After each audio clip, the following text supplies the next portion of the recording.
الحمد لله الذي هدانا إلى الإسلام وخلقنا لعبادته بالإخلاص وحده لا شريك له ونهانا عن الشرك به فيها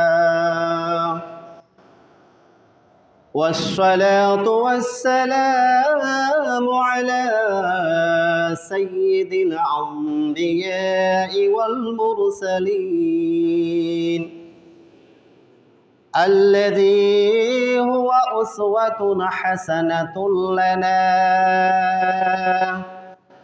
والذي ترك الأمة على المحجة البيضاء ليلها كنهارها وأقام الدين في جميع حياة الإنسان وعلى آله وأصحابه الغر الميامين والتابعين لهم بإحسان إلى يوم الدين أما بعد فأعوذ بالله السميع العليم من الشيطان الرجيم بسم الله الرحمن الرحيم لإيلاف قريش إيلافهم رحلة الشتاء والصيف فليعبدوا رب هذا البيت الذي أطعمهم من جوع وآمنهم من خوف অন্তরের অন্তঃস্থল থেকে অসংখ্য অগণিত মহান আল্লাহ তাআলার বারগাহে জানাই হামদ এবং শুকরিয়া। সকলে বলি আলহামদুলিল্লাহ। যিনি আমাদেরকে নাতিশীতোষ্ণ এ আবহাওয়ায় আল্লাহ পাক আমাদেরকে তার এই পবিত্র ঘর গোদাগাড়ি শহরের উপকণ্ঠে অবস্থিত ঘনশ্যামপুর জামে মসজিদে আমরা সাপ্তাহিক জুমা উপলক্ষে আমাদের সাংসারিক সমস্ত কর্মব্যস্ততাকে উপেক্ষা করে মহান রবের দরবারে যে আমরা উপস্থিত হতে পারলাম, তো এই জন্য মনে হয় আপনাদের কিছু অর্থনৈতিক দিক থেকে ক্ষতি হয়েছে। এতে আপনারা মনে হয় বেজার না? বেজার না, খুশি? অল্প খুশি না বেশি খুশি? আলহামদুলিল্লাহ, আলহামদুলিল্লাহ, শুকর আল্লাহকা। আপনাদের জন্য শুকরিয়া আদায় করি যে জুমার খুতবা সূচনা লগ্নেই যে মসজিদ ভর্তি মুসল্লি, এটা আমাদের জন্য আশাব্যঞ্জক। ইনশাল্লাহ আল্লাহ তাআলা তার দিনকে বিজয় করবে। শয়তান আমাদেরকে যতই ষড়যন্ত্রের জাল বিস্তার করে আল্লাহর রাস্তা থেকে সরিয়ে দেওয়ার অপকৌশল করুক না কেন, আল্লাহ তাআলা যেই বান্দাকে তার দিনের জন্যে কবুল করবেন, ইনশাল্লাহ তার জন্যে শয়তানের ষড়যন্ত্র একেবারে পানির মতো ভেসে যাবে। আমরা আমাদের প্রিয় নবী বিশ্ব রাসূল আহমেদি মুস্তফা মোহাম্মদি মুস্তফা বলি সাল্লাল্লাহু আলাইহি সাল্লাম, যিনি মানব জাতির মহান শিক্ষক, সর্বকালের সর্বশ্রেষ্ঠ মহামানব, যার হাতেই থাকবে আমাদের জন্যে শাফাআতের একচ্ছত্র মালিকানা। সেই নবী আমরা বলি সাল্লাল্লাহু আলাইহি সাল্লাম, তার সুপারিশ ছাড়া আমরা তো আছি, আমাদের জন্য তো ব্যাপক আকারে শাফাআত হবে, কিন্তু পৃথিবীর কোনো নবীর উম্মত আদম থেকে নিয়ে ঈসা পর্যন্ত এক কদমও অগ্রসর হতে পারবেন না। আমাদের নবীর এত পাওয়ার, এত ক্ষমতা যে সমস্ত নবীর উম্মতের জন্যে আল্লাহ তাআলা তাকে সুপারিশ করার অনুমতি দান করবেন। আমরা সেই নবীর উম্মত হতে পেরে আমরা আবার আল্লাহ পাকে শুকরিয়া আদায় করি, বলে আলহামদুলিল্লাহ। সম্মানিত হাজিরিন, তো লাইট দেওয়া যায় না, বাতিটা দিন তো। মুমিনের জীবন, আমরা কমন একটা দোয়া পড়ি, সে দোয়াটা সকলের মুখস্থ আছে, সাধারণ মানুষ হন, আলেম হন, সে দোয়াটা সকলেই জানেন। সেটা কি বলেন তো? রব্বানা আতিনা ফিদ দুনিয়া হাসানা। এখানে আল্লাহ তাআলা দুনিয়াকে মুকদ্দম করেছে, দুনিয়াটাকে আগে নিয়ে এসেছেন। আমরা কি বলি? রব্বানা, হে আমাদের রব, আতিনা, তুমি আমাদেরকে দান করো, ফিদ দুনিয়া হাসানা, মানে দুনিয়ার জীবনে সার্বিক কল্যাণ, সার্বিক সফলতা, একটি সুখময় প্রশান্তিময় একটা সুন্দর জীবন, যেই জীবনে আল্লাহ পাকের পক্ষ থেকে কোনো অভিশাপ থাকবে না, কোনো যন্ত্রণা থাকবে না। আমরা একটা নিরাপদ, সুখময়, শান্তিময়, সচ্ছল জীবন মুমিন তো আছে, প্রত্যেকটা মানুষ কিন্তু কামনা করে। এই পৃথিবীতে কেউ অসুখী হতে চায় না, চাই কি? প্রত্যেকেই সুখের নাগাল পেতে চায়। তো আল্লাহ তাআলা তিনি নিজ অনুগ্রহ করে আমাদেরকে সুন্দর একটা দোয়া, একটা আবেদন শিক্ষা দিলেন। একটা বিষয় মনে রাখবেন, আল্লাহ তাআলা কিছু না দিলে আপনি আমি কিছু পাবো না। আল্লাহ দিলে আপনি পাবেন। আমি আপনি একটা পয়সারও মালিক হতে পারবো না যদি আল্লাহ তাআলা আমাদের প্রতি তার অনুগ্রহের হাতকে প্রসারিত না করেন। তাহলে চাইতে হয় আল্লাহর কাছে, যে কোনো জিনিসের প্রার্থনা, আবেদন, নিবেদন করতে হয় আমার আপনার মহান রবের কাছে। আল্লাহ পাক দোয়া শিখিয়ে দিলেন যে কি দোয়া বলবে।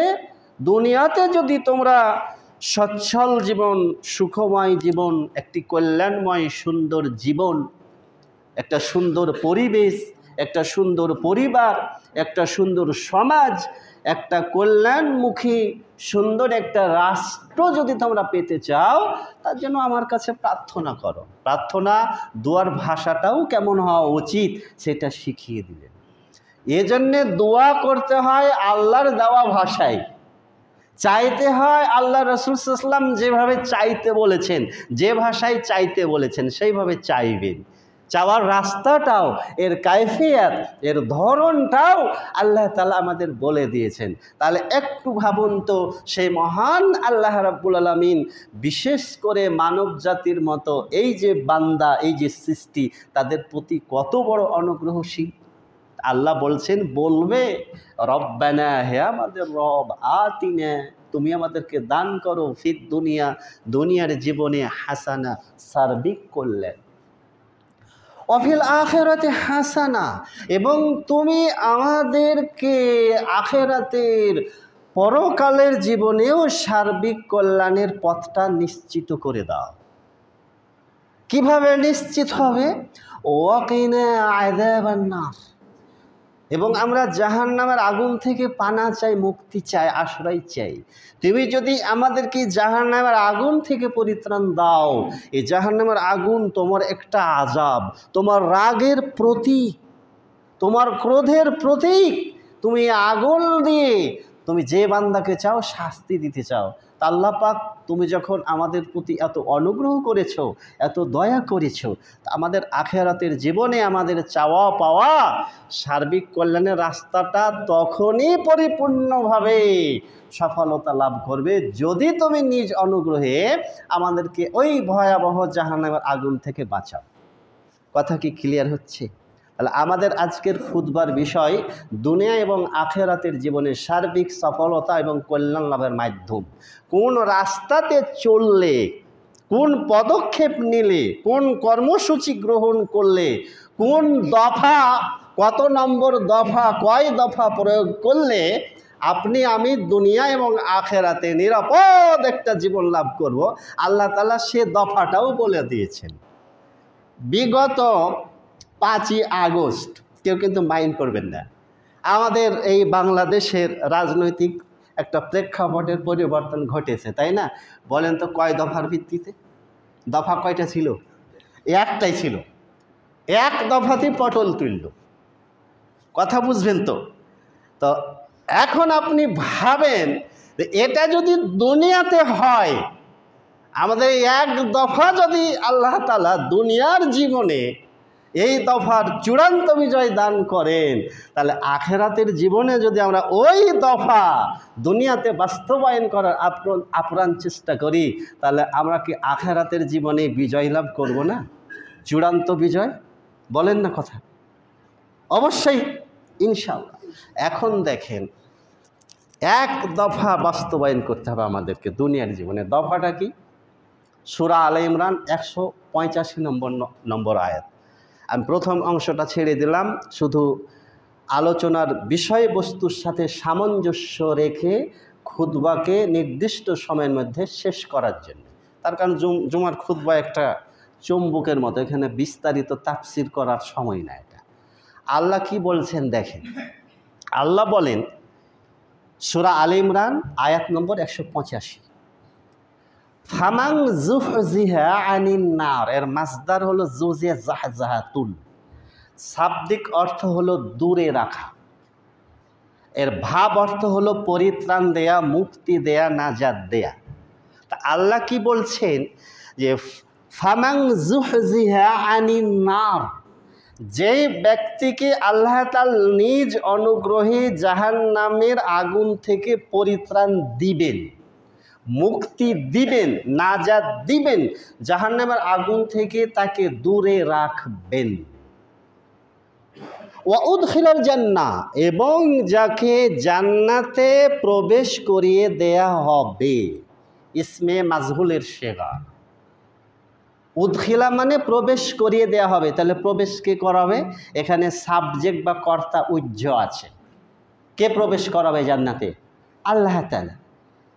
তো আল্লাহ তাআলা বলছেন ওয়া উদখিলাল জান্নাতা, যাকে আল্লাহ তাআলা জান্নাতে প্রবেশ করিয়ে দিবেন, ফাকাদ ফাজ, সে ব্যক্তি দুনিয়া এবং আখেরাতের জীবনে চূড়ান্ত বিজয়ের অধিকারী হবে। তার জীবন সফল, সার্বিক সফলতা সে দুনিয়াতেও লাভ করেছে, আখেরাতেও লাভ করেছে। এখন দেখেন, আল্লাহ তাআলা রাস্তা বাতলিয়ে দিয়েছেন, এক দফা কর্মসূচি আপনাদেরকে বাস্তবায়ন করতে হবে দুনিয়ার জীবনে। দফাটা কি? চলুন সূরা আলে ইমরান, সূরা আল মুমিনুন 23 নম্বর সূরা, 1 এবং 2 নম্বর আয়াত। আল্লাহ কি বলছেন? কদ, এটি মাজির সেগা, নিশ্চিত, যদিও আল্লাহ তাআলা অতীতকাল পাস্ট টেন্স ব্যবহার করছেন। আফলাহ, এটি হলো ইসমে তাফজিল, সুপারলেটিভ ডিগ্রি। তো ওই ব্যক্তি বা ওই সমস্ত ব্যক্তিরা নিশ্চিতভাবে সার্বিক সফলতা লাভ করেছে। কারা? আফলাহাল মুমিনুন, ওই সমস্ত মুমিন নরনারী, বিশ্বাসপরায়ণ নরনারী যারা আল্লাহ পাকের প্রতি ঈমান এনেছে। আচ্ছা, ঈমানের কয়টা স্তম্ভ বলতে পারেন? ঈমানের স্তম্ভ কয়টা জানা আছে আপনাদের? ইসলামের স্তম্ভ বলতে পারবেন, কিন্তু তারপরও সিরিয়াল রাখেননি। আপনারা জাকাতকে নিয়ে গেছেন শেষের দিকে, কিভাবে বলেন যে কালেমা, নামাজ, রোজা, হজ, জাকাত, এইভাবে বলেন না, কিন্তু আসলে আল্লাহ তাআলা সিরিয়াল মেনটেন করেছেন। প্রথমে হলো ঈমান মানেই কালেমা, তারপরে সলাত, সলাতের পরে কোরআনে কারিমায় কোনটা আছে, কোন শব্দটা আছে বলেন তো? যেখানে বলা হয় আকিমুস সালাত, ওখানে কোন শব্দটা আছে? জাকাতটা। তো জাকাতটা কি আল্লাহ তাআলা 5 নম্বরে রেখেছেন না 3 নম্বরে রেখেছেন? এবার বলেন কয় নম্বরে? 3 নম্বরে। এরপরে হাদিসের ভিত্তিতে সিয়াম, যেটা রমজান মাসের রোজা এবং হজের সিরিয়ালটা এক এক হাদিসে এক এক রকম আছে। কোনো জায়গাতে সিয়ামটা মানে রোজাটা 4 নম্বরে আছে, হজটা 5 নম্বরে আছে। আবার কোথাও হজটা 4 নম্বরে আছে, সিয়াম বা রোজাটা 5 নম্বরে আছে। কিন্তু আপনাকে 3 নম্বর সিরিয়াল অবশ্যই ঠিক রাখতে হবে। তাহলে আমাদেরকে এইভাবে শিখতে হবে যে কালেমা, সলাত, জাকাত, কালেমা, নামাজ, জাকাত, রোজা এবং হজ। তাহলে দেখেন এখানেও কিন্তু আমাদের সংস্কারের প্রয়োজন আছে। আপনাদের মুখস্থ হয়ে গেছে তো, মানে শর্টকাটে বলেছেন কালেমা, নামাজ, রোজা, হজ, জাকাত। জাকাতের গুরুত্বটা কিন্তু কমে গেল, কথা বুঝতেছেন? তা আল্লাহ কি বলছেন? 1 নম্বরে নিয়ে আসছেন ইমানের পরপরই, قد أفلح المؤمنون الذين هم في صلاتهم خاشعون। ওই সমস্ত মুমিন, ইমানদার নারী পুরুষ যারা ম্যাচিউর হয়েছে, প্রাপ্তবয়স্ক হয়েছে, যারা অ্যাডাল্ট হয়ে গেছে, তাদের জন্য 5 ওয়াক্ত ফরজ সালাতের 5 ওয়াক্ত ফরজ সালাতের কত সংখ্যা, কত রাকাত দৈনিক? কত? 17 রাকাতের সাজদা কত? 34টা, তাই না?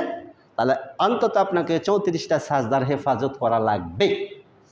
আর এই 17 রাকাত ফরজ সালাতের যারা হেফাজতকারী হবে এবং এই সালাতে যারা বিনয়ী হবে, ভীত সন্ত্রস্ত হয়ে খুশ এবং খুজু সহকারে আল্লাহ পাকের সামনে দাঁড়িয়ে চূড়ান্ত আত্মসমর্পণের নমুনা প্রদর্শন করবে, আল্লাহ বলছেন এরাই দুনিয়া এবং আখেরাতে সার্বিক সফলতা লাভ করবে।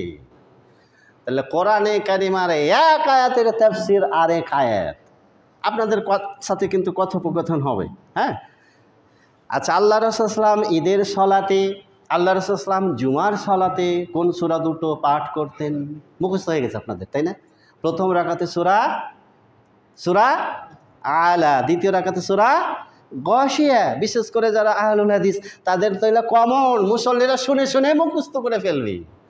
তাহলে সূরা আলার 14 এবং 15 নম্বর আয়াত আল্লাহ তাআলা কি বলছেন? ওই একই শব্দ নিয়ে আসছেন, قد أفلح من تزكى وذكر اسم ربه فصلى।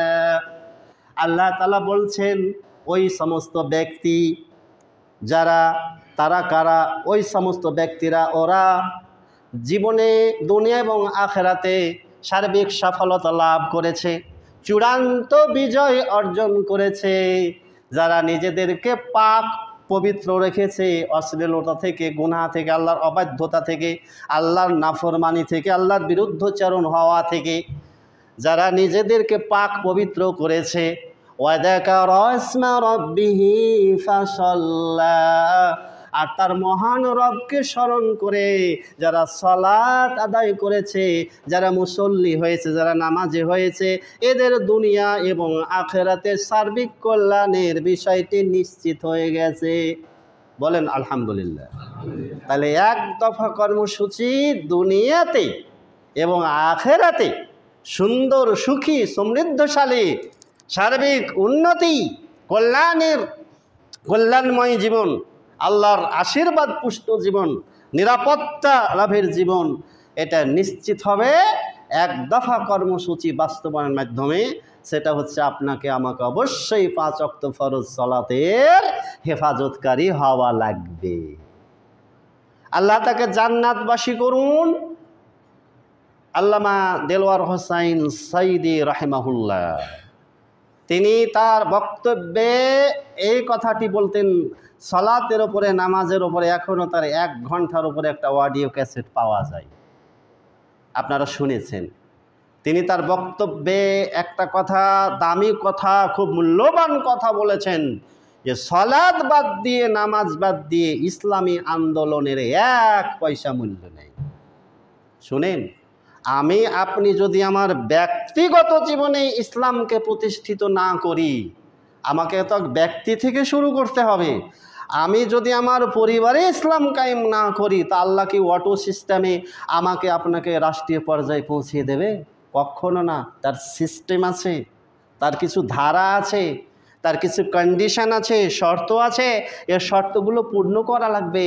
তাহলে আল্লাহ তাআলা আপনাকে আমাকে আমার কাঙ্ক্ষিত যে ইসলামী একটি কল্যাণ রাষ্ট্রের স্বপ্ন দেখি, সেই স্বপ্ন আল্লাহ তাআলা অবশ্যই পূর্ণ করে দেবে ইনশাল্লাহ। দলিলের ভিত্তিতে খুতবা হবে। এখন দেখেন, এই যে সলাত, মুয়াজ্জিন যখন ডাক দেয় সলাতের জন্য, খুব দামি একটা বাক্য বলে।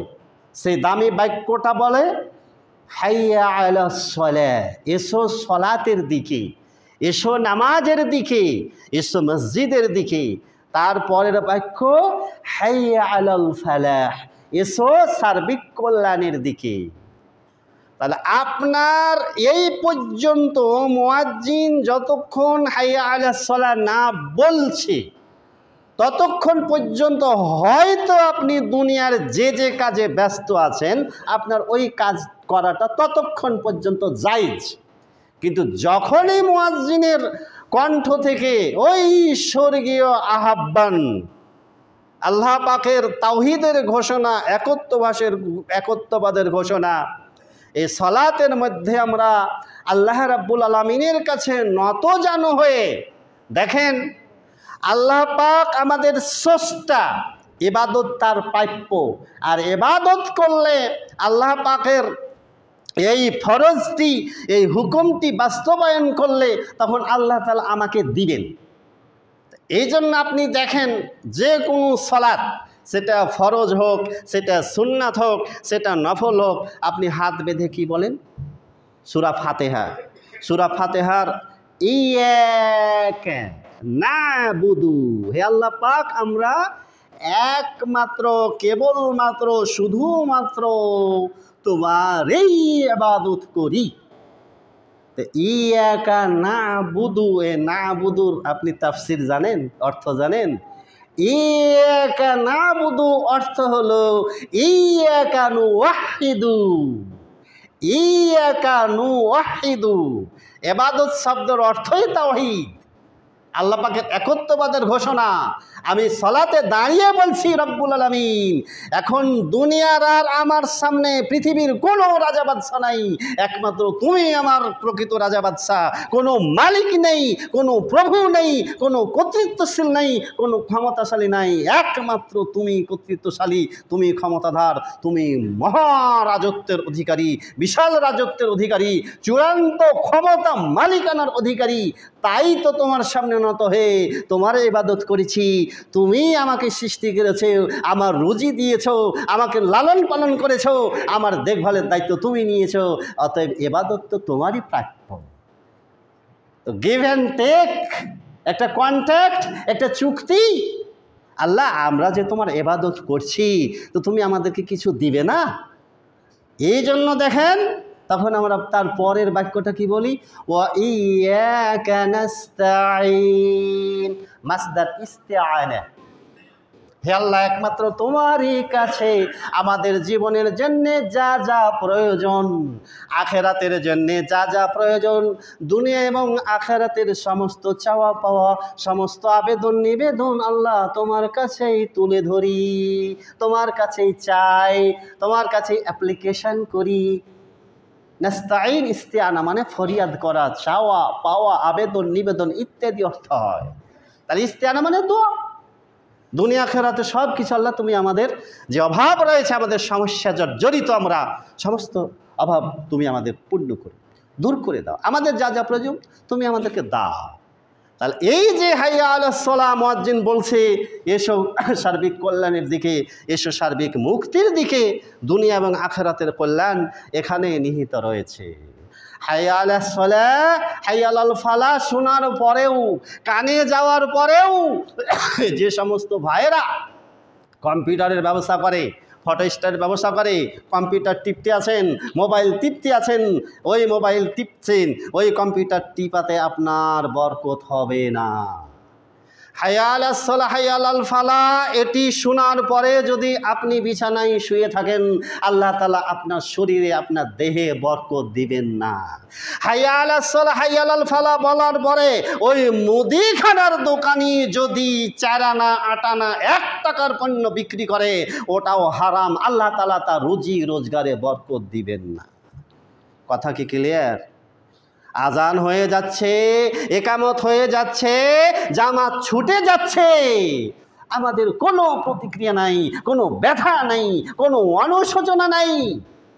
সাহাবায়ে কেরামদের সেই স্বর্ণালী যুগের রাকাত তো ছুটে যাওয়া দূরের কথা, যদি কোনো সাহাবী তাকবীরে উলা একামত শেষে আল্লাহু আকবার, এই যে আল্লাহু আকবার, তাকবীরে তাহরিমা, তাকবীরে উলাটা ছুটে গেছে, এজন্য তারা বাড়ি গিয়ে একেবারে মন মরা হয়ে যেত, দুশ্চিন্তাগ্রস্ত হয়ে যেত, আর এ কথা বলতো, হায় আফসুস, আজকে রাত্রিবেলায় বা দিনের বেলায় বা আজকের দিনে যদি আমার স্ত্রী মারা যেত, আমার সন্তান মারা যেত, আমার বাবা মা মারা যেত, আমার আত্মীয় স্বজন মারা যেত, তাহলে বাড়িতে আত্মীয় স্বজন, পাড়া প্রতিবেশী, বন্ধু শুভাকাঙ্ক্ষী যত আছে সবাই ভিড় জমিয়ে আমাকে সান্ত্বনা দিত। কিন্তু আমার যে তাকবীরে উলা ছুটে গেল, আমি যে দুনিয়া এবং আখেরাতের দিক থেকে কত বড় লুজার, কত বড় ক্ষতিগ্রস্ত হয়ে গেলাম, এই জন্য আমাকে কেউ সমবেদনা দেওয়ার জন্য আসলো না। তারা আফসোস করতেন। কোনটা ছুটলে, রাকাত ছুটলে না তাকবীরে উলা ছুটলে? চিন্তা করতেন পারেন তাদের ঈমান কত মজবুত ছিল। আরে সাহাবায়ে কেরামই হলো ঈমান এবং আমলের মাপকাঠি, আল্লাহ রাসূল সাল্লাল্লাহু আলাইহি ওয়াসাল্লামের আদর্শের পূর্ণাঙ্গ বাস্তবায়নকারী ছিলেন সাহাবায়ে কেরাম। এজন্য তাদেরকে সামনে রেখে পথ চলতে হবে আমাদেরকে। আল্লাহ তাআলা আমাদের সাথে ওয়াদা করেছেন, আল্লাহর ওয়াদা, এটা কি তিনি ভঙ্গ করেন? এটা কি আল্লাহর নেচার, আল্লাহর প্রকৃতির মধ্যে পড়ে? আল্লাহ তাআলা সূরা আলে ইমরানের মধ্যে বলছেন, ইন্নাকা লা তুখলিফুল মিআদ। আমরা বলি, আল্লাহ তুমি তো তোমার প্রতিশ্রুতি ওয়াদা ভঙ্গ করো না। আল্লাহর ওয়াদা, দুনিয়ার জীবনে আপনি আমি যদি ব্যক্তি জীবনে সুখী হতে চান, পরিবার জীবনে সুখী হতে চান, যদি আপনার রুজির প্রশস্ততা ফিরে পেতে চান, যদি একেবারে all kinds of tension free একটা সিকিউর লাইফ, একটি সুন্দর জীবন যদি পেতে চান, আপনার সকালের প্রথম কাজ কোনটা হওয়া উচিত বলেন? এবার কোনটা বলেন তো? ওই যে ফজরের আজানে মুয়াজ্জিন যে বাক্যটা বলে, বাকি 4 ওয়াক্ত তো বলে না। কি বাক্যটা বলে? আসসালাতু খায়রুম মিনান নাওম, তাই না? আপনি অর্থ জানেন? আল্লাহু আকবার, আল্লাহ, উঠো বান্দা, তোমার এই ঘুমের চাইতে এখন সালাতটা উত্তম, নামাজটা উত্তম। সহিহ মুসলিমের হাদিস। আল্লাহু আকবার, আল্লাহু আকবার। আল্লাহ রাসূল সাল্লাল্লাহু আলাইহি ওয়াসাল্লাম বলছেন, মান সাল্লাল গাদাতা মা'নি মান সাল্লাল ফাজর ফি জামাআতি ফাহুয়া ফি যিম্মাতিল্লাহ। আল্লাহ রাসূল সাল্লাল্লাহু আলাইহি ওয়াসাল্লাম বলছেন, যে ব্যক্তি ফজরের সালাত জামাতে আদায় করল, জামাত সেটা মসজিদে হতে পারে, বাড়িতে আপনি ছেলে মেয়ে পরিবার নিয়ে আদায় করতে পারেন, 2 জনও জামাত হয়। কথা বুঝছেন? আপনাদের ধারণা যে 3 জনের কমে জামাত হয় না, কিন্তু হাদিসের পরিভাষায় দেখা যায় 2 জনে জামাত হয়। ঘটনা এরকম একটা আছে, আল্লাহ রাসূল সাল্লাল্লাহু আলাইহি ওয়াসাল্লামের সালাত শেষ হয়ে গেছে, সাহাবায়ে কেরাম মসজিদে বসে আছেন, একজন এসে সালাত শুরু করে দিল একাকী। আল্লাহ রাসূল সাল্লাল্লাহু আলাইহি ওয়াসাল্লাম তিনি এক সাহাবীকে বলছেন, এই তুমি উঠো তো, দাঁড়াও, ওই যে তোমার দিনী ভাই একজন দাঁড়িয়ে একাকী সালাত আদায় করছে, তুমি যাও, তুমি তো ফরজ আদায় করেছো, তার সাথে তুমি শরীক হও, ওটা তোমার নফল হবে, ও জামাতের সওয়াব পেয়ে যাবে। সুবহানাল্লাহ। কথা বুঝছেন? এই জন্য মসজিদে জামাত হয়ে গেলেও এলোমেলো বিক্ষিপ্তভাবে না আদায় করে অন্তত 2-3 জন মানে জামাত করে। যদি ওটা অন্য মাযহাবে সাপোর্ট করে না, কিন্তু ওদের এই আমলের পিছনে কোনো সহি দলিল পাওয়া যায় না, মানে আল্লাহ রাসূলের দলিল এটাই যে জামাত হয়ে গেছে সমস্যা নেই, পিছনে বা যেখানে এখানে করা যাবে না, এটা একটা মর্যাদাপূর্ণ জায়গা, আপনি বারান্দায় করেন বা 2-3 কাতার পরে করেন, কিন্তু অবশ্যই চেষ্টা করবেন যে 2-3 জন মিলে যত আমার একাকী নামাজটা না হয়। তা আল্লাহ রাসূল বললেন যে ব্যক্তি ফজরের নামাজ জামাত আদায় করবে তো সে কি পাবে দুনিয়াতে? দেখেন, আরে ভাই, আল্লাহর কথার প্রতি আমাদের আস্থা কম কেন? আল্লাহ যেখানে এত মানে গুরুত্ব দিয়ে কথাটা বলছেন যে ফাহুয়া ফি জিম্মাতিল্লাহি, সে আল্লাহ পাকের জিম্মাদারির মধ্যে এসে গেল। মানে জিম্মাদারি মানে বুঝেন, আপনার ওই দিনের কি প্রয়োজন, কি দরকার, কি চাহিদা, মানে আল্লাহ পাক ওই দিনের জন্য তিনি আপনার জামিনদার হয়ে গেলেন।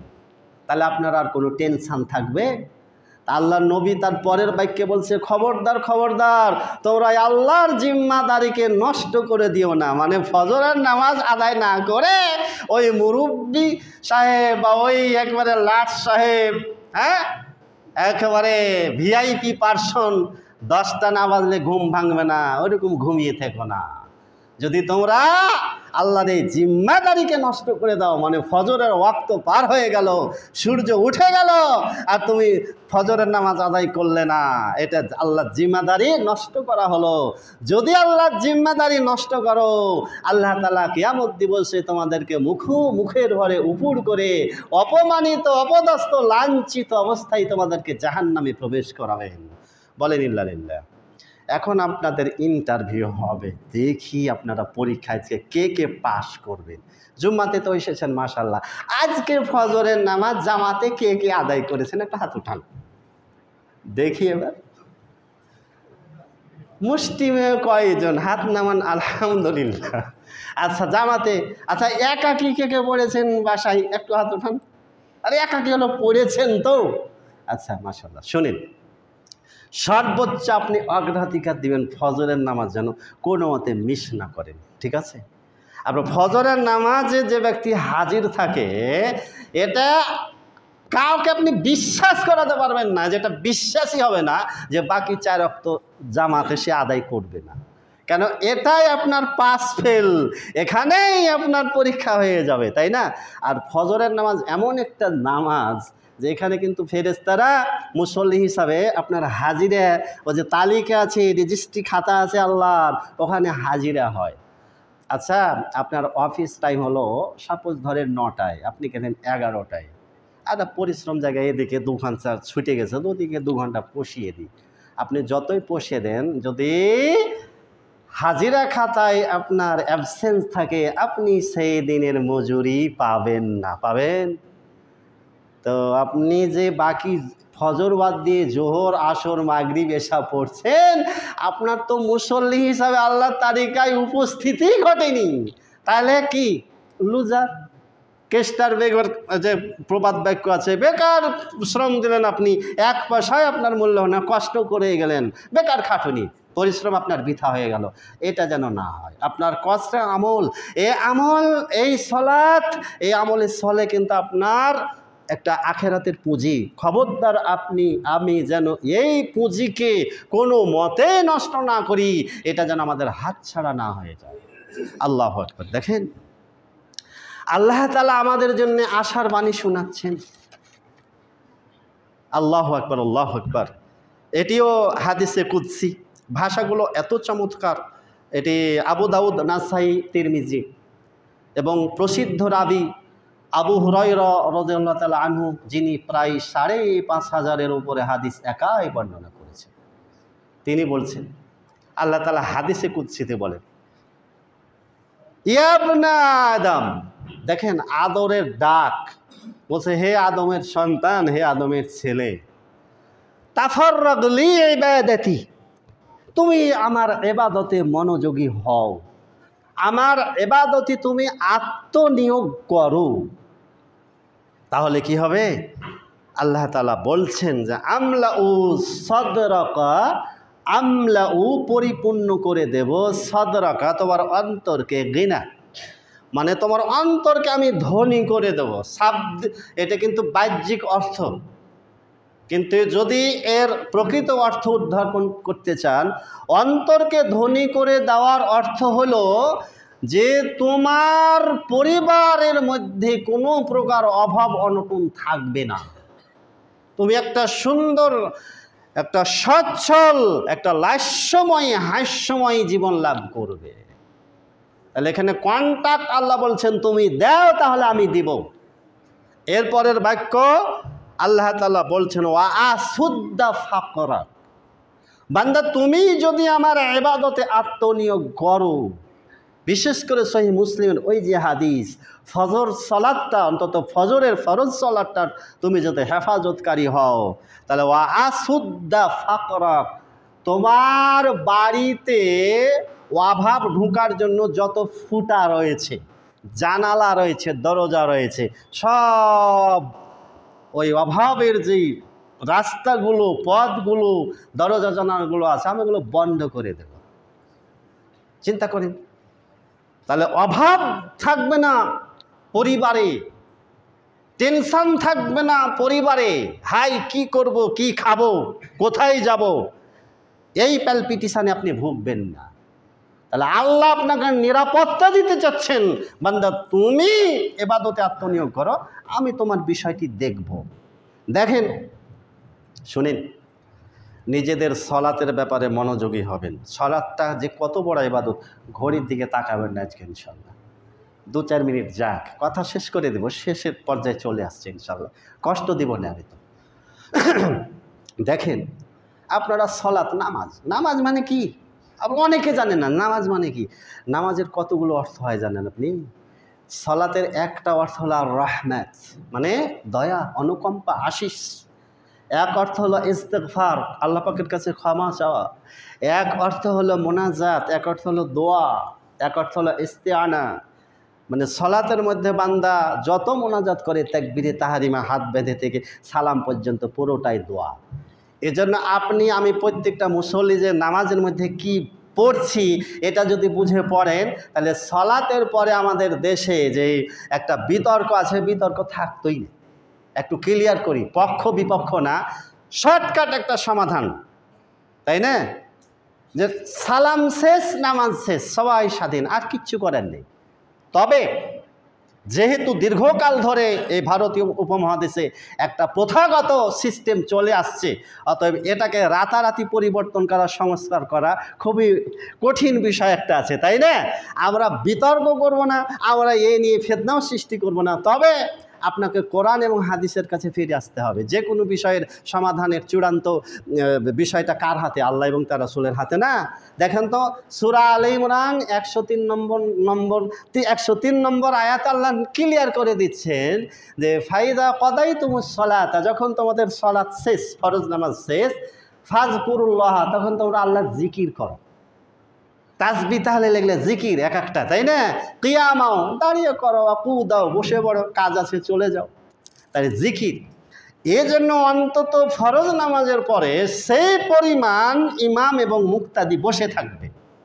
একবার আল্লাহু আকবার, কেউ বলছে যে না 3 বার আস্তাগফিরুল্লাহ, তো যা হোক, আল্লাহু আকবার যদি নাও বলি, 3 বার আস্তাগফিরুল্লাহ, আল্লাহুম্মা আনতাস সালাম ওয়া মিনকাস সালাম তাবারাকতা ইয়া যাল জালালি ওয়াল ইকরাম, আল্লাহুম্মা আইনি আলা যিকরিকা ওয়া শুকরিকা ওয়া হুসনি। এভাবে এক এক করে দেখা যায় ফরজ নামাজের পরে আল্লাহ রাসূল সাল্লাল্লাহু আলাইহি ওয়াসাল্লাম ব্যক্তিগতভাবে তিনি এবং সাহাবায়ে কেরাম প্রত্যেকে যে দোয়া, যে জিকিরগুলো পড়তেন, প্রায় 34 থেকে 40টা তাসবিহ বা জিকির আছে। সুবহানাল্লাহ বললেন না? তার মধ্যে উত্তম হলো 2টা। কোন 2টা? 3 তাসবিহ, 33 বার সুবহানাল্লাহ, 33 বার আলহামদুলিল্লাহ, 33 বার আল্লাহু আকবার, তারপরে যে কালেমা তাওহীদ, লা ইলাহা ইল্লাল্লাহু ওয়াহদাহু লা শারীকা লাহু লাহুল মুলকু ওয়া লাহুল হামদু ওয়া হুয়া আলা কুল্লি শাইইন কাদির। এটা পড়লে আপনার আসমান জমিন ভর্তি যত গুনাহ আছে, গুনাহগুলো মাফ করে আপনার আমলনামাকে আল্লাহ পাকের নেকি দিয়ে ভরপুর করে দেবেন। তো জীব হলো না এতে? হ্যাঁ, সন্তুষ্ট হওয়ার কথা তো ছিল নাকি? এরপরে ফরজ নামাজের পরে যদি কেউ আয়াতুল কুরসি পড়ে তা আল্লাহ নবী বলছে সহিহ বুখারী, তো মরলেই জান্নাত, মরে না এই জন্য জান্নাত পাইনি, মৃত্যুটা তাকে ঠেকিয়ে রেখেছে।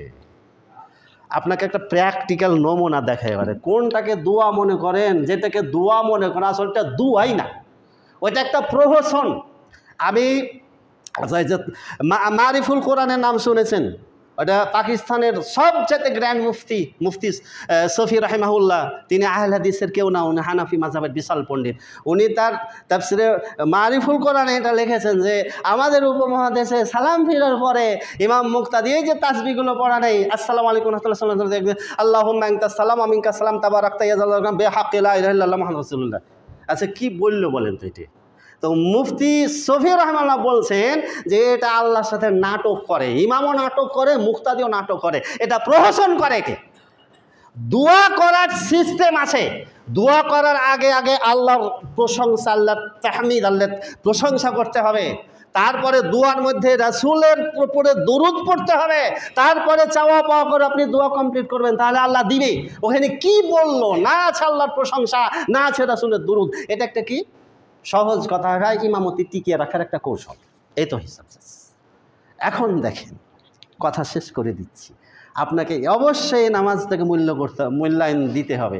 তাহলে ফরজ নামাজের পরে সম্মিলিত বিষয়টা ওটা করবেন না করবেন ওটা আপনাদের স্থানীয় ব্যাপার, কিন্তু প্রত্যেকটা মুসল্লিকে আমি অনুরোধ করছি যে অন্তত 3 তাসবিহ পড়বেন, অন্তত আয়াতুল কুরসি পড়বেন, তারপরে কিছু করা থাকলে করবেন। কিন্তু এই তাসবিহগুলো বাদ দিয়ে আল্লাহর নবী যেটা দেননি ওই রাস্তায় হাঁটার চেষ্টা করিয়েন না। কথা কি এবার ক্লিয়ার হয়েছে?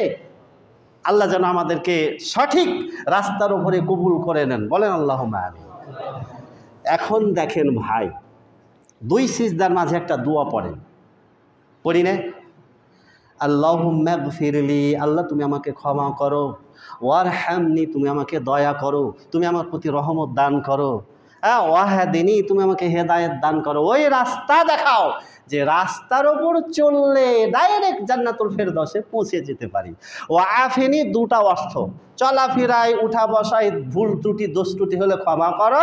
ও আফিনি আর একটা অর্থ হয় তুমি আমাকে যতদিন জীবিত রাখছো তুমি আমাকে সুস্থভাবে জীবিত রাখো। সুস্থতা আপনি আল্লাহ পাকের কাছে চাচ্ছেন, রোগ ব্যাধিমুক্ত জীবন চাচ্ছেন। ও আর জুকনি, বিবাহ শাদী করেছি, 4-5টা ছেলে মেয়ে হয়ে গেছে, লেখাপড়ার খরচ, এই সে কত রকমের চাহিদা অভাব যে আমাদের রয়েছে, আল্লাহ তুমি পূরণ করো আমাদের, আর জুকনি, তুমি আমাকে দাও। এখন বলেন আর চাওয়া পাওয়ার কিছু আছে? সব আবেদন নিবেদন আপনি 2 সিজদার মাঝে তুলে ধরলেন। তাহলে যারা এই দোয়া পড়ে সালাত আদায় করে তাদের সালাতের মান কত উন্নত মানের, আর যারা এই দোয়া ছাড়াই 1 সিজদা দিয়ে সুন্দরভাবে না বসে অর্ধেক মাথা নিচু রাখতেই যারা খটাখট মুরগি দানা খাওয়ার মতো যারা সালাত আদায় করে, এই সালাতের মান কি এক হবে? ওই সালাতের মানটা কি হবে? ওই যে মান তো হবে না, কচুও হবে না। ফাওয়াইলুল লিল মুসাল্লিন, ওই সালাত, ওই নামাজ দুনিয়াতে তাদের মুখের ওপর ছুঁড়ে ফেলে দেওয়া হবে, ওই নামাজ তাদেরকে একেবারে জাহান্নামে নিক্ষেপ করে ছাড়বে। পরিশেষে আমার জীবনের একটা সত্য ঘটনা বলছি। আমার বিবাহের এক ঘটক ছিল, মারা গেছেন ভদ্রলোক, হানাফি মাযহাবের অধিকারী মানতেন, এবং তিনি একটি নিজে মসজিদ প্রতিষ্ঠা করেছিলেন, মসজিদ বানিয়েছিলেন, মোতাওয়াল্লি ছিলেন। তা আমাকে বলছেন যে আমি কিন্তু আহলে হাদিস মসজিদে নামাজ পড়ি। তো কেন জি ভাই? কোসে তোমাদের নামাজে বরকত আছে, তোমাদের জোহরের নামাজে 4 রাকাত যে ফরজ কমসে কম 10 মিনিট সময় লাগে, আর আমাদের ইমামকে দেখা যায় 4 মিনিটেই শেষ। কি যে পড়ে না পড়ে আল্লাহই জানে। আরে আল্লাহ বায়েদ বাইনি বলতেই পাই না, চলে যাই রুকুতেই, রুকুর দোয়াগুলো ঠিকভাবে পড়তে পারি না, রব্বানা লাকাল হামদু হামদান কাসীরান তাইয়্যিবান মুবারাকান ফি স্থিরভাবে পড়তে পারি না, আল্লাহুম্মা গফির ওয়ারহামনি ওয়াহদিনি ওয়াআফিনি ওয়ারযুকনি, এই দোয়াটা পড়তেই পারি না, আমি খালি খটাখট খটাখট মারে। ওই জন্য আমি নিজে মসজিদ, আমি আহলে হাদিস মসজিদ খুঁজে নামাজে যাই। তোমাদের নামাজে অনেক বরকত আছে এবং তোমাদের এই নামাজের সাথে মক্কা মদিনার নামাজের মিল আছে। আমি 1বার না 4-5 বার হজ করেছি। সুবহানাল্লাহ, চিন্তা করতে পারেন? তাহলে আপনি কোন মাসলাকের অনুসারে যেন এটাকে অবশ্যই মূল্যায়ন করার চেষ্টা করবেন। আমি কারো পক্ষে বিপক্ষে না, আমি শুধু বাস্তবতাটা তুলে ধরার চেষ্টা করলাম। আল্লাহ তাআলা আমাদেরকে হেদায়েত দান করুন। একটা মূলনীতি মনে রাখবেন, রাসূলের সুন্নাহ মেনটেন করে আমল করবেন, রাসূলের সুপারিশ পাবেন। রাসূলের সুন্নাহ বিরোধী আমল করবেন, আল্লাহ নবী আপনার পরিচয় নেবে না। তো অন্তত এমন আমল আল্লাহ তুমি আমাদেরকে করার তৌফিক দান করো দুনিয়াতে, যেন আমরা আমল করে তোমার রাসূলের শাফাত পেয়ে যেন আমরা তোমার নবীর সাথে জান্নাতে থাকার মতো মহা সৌভাগ্য অর্জন করতে পারি। বলে আল্লাহুম্মা আমিন। এই সর্বোচ্চ দোয়াটুকু আপনাদের জন্য দান করলাম। আর সত্যি আমি অত্যন্ত প্রীত হয়েছি, আলহামদুলিল্লাহ। অনেক মনোযোগ দিয়ে বিভিন্ন জায়গায় খুতবা দিয়েছি, কিন্তু আপনাদের মতো মজা পাইনি। আলহামদুলিল্লাহ, শুকর আল্লাহকে। আল্লাহ পাক আপনাদের হেদায়েত দান করুন। সুবহানাকাল্লাহুম্মা বিহামদিক, আশহাদু আল্লা ইলাহা ইল্লা আনতা, আস্তাগফিরুকা ওয়া আতুবু ইলাইক।